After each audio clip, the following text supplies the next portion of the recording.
শহরতলির দিকে যাই, পানিহাটি। উত্তর কলকাতা থেকে বেশিক্ষণ লাগে না শহরতলিতে পানিহাটিতে পৌঁছতে।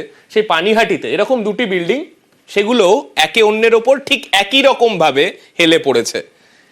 স্বাভাবিকভাবেই প্রশ্ন একই, এটা যদি বেআইনি বহুতল হয় তাহলে এই বেআইনি বহুতল গড়ে উঠলো কিভাবে, কার মদতে গড়ে উঠলো, এবং সব থেকে বড় কথা এর মধ্যে যারা বসবাস করছেন, প্রাণের ঝুঁকি নিয়ে যারা বসবাস করছেন, তাদের ভবিষ্যৎ কি হতে চলেছে।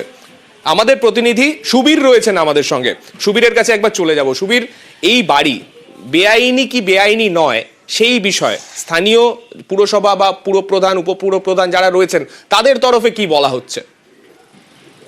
দেখো, তোমাকে জানিয়ে রাখি, পানিহাটি পৌরসভার এটি 15 নম্বর ওয়ার্ড পশ্চিম পানশিলা এলাকায়, এবং এই এলাকাতে যে দুটো আবাসন দেখা যাচ্ছে, সেই দুটো আবাসনের ডান দিকের যে আবাসনটা সেটা নতুন 2021 সালে তৈরি হয়েছে, আর বাদিকের যেটা হেলে পড়েছে যে আবাসন, সেটি কিন্তু প্রায় 13 বছর আগে তৈরি হয়েছে, এবং পুরো এইভাবেই কিন্তু আবাসনটি হেলে পড়েছে। এবং এই ঘটনাকে কেন্দ্র করে বারংবার কিন্তু স্থানীয় কাউন্সিলর থেকে শুরু করে বিগত কাউন্সিলর এবং বর্তমান কাউন্সিলরকে জানানো সত্ত্বেও কিন্তু কোনো পদক্ষেপ নেওয়া হয়নি।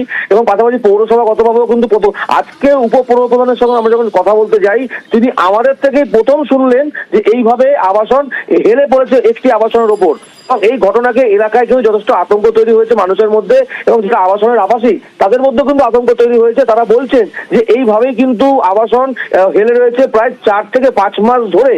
এবং এই নিয়ে যে প্রমোটার যিনি রয়েছেন সুজিত মাইতি, তার সঙ্গে আমরা যোগাযোগ করেছিলাম। তিনি পরিষ্কার এই ঘটনা অস্বীকার করেছেন। তিনি বলছেন না, এই ধরনের কোনো ঘটনাই ঘটেনি, কিন্তু ছবিতে যেটা দেখা যাচ্ছে, যেটা ক্যামেরায় ধরা পড়েছে, সেটি কিন্তু পরিষ্কার যে বাদিকের যে আবাসন সেটি কিন্তু ডান দিকের আবাসনের গায়ে কিন্তু পুরো হেলে রয়েছে। এবং এলাকার মানুষও অভিযোগ করছেন আমাদের যে এইভাবে হেলে রয়েছে 4 থেকে 5 মাস ধরে, এবং যখন তখন কিন্তু একটা বড়সড় দুর্ঘটনা ঘটতে পারে।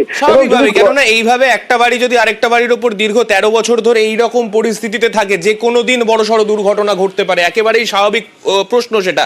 অনেক ধন্যবাদ তোমায় সুবীর।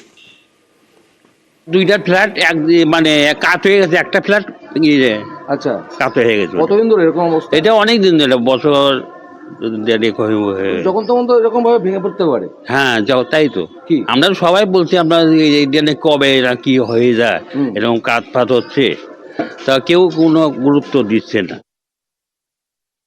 দূরের থেকে তো মনে একটু কাত হয়ে আছে। আচ্ছা, কতদিন ধরে এরকম? এই 3-4 মাস ধরে দেখছি। আচ্ছা, কতদিন আগে তৈরি হয়েছিল এটা? 10-15 বছর হবে। অবস্থা তো খুবই খারাপ, ফ্ল্যাটটা পুরো হেরে গেছে তো। এমনি তো আমরা কিছু বুঝতে পারছি না। হ্যাঁ, এমনি দেখা যাচ্ছে খারাপ, উপর থেকে দূরের থেকে দেখা যাচ্ছে, এমনি সামনে তো বোঝা যাচ্ছে না। কোনো রকম ভাবে এরকম কোনো হেলা বা কিছুর ব্যাপার নেই, কারণ আমার 9 মান্থ হলো আমাকে সিসি প্রোভাইড করেছে পানিহাটি মিউনিসিপ্যালিটি।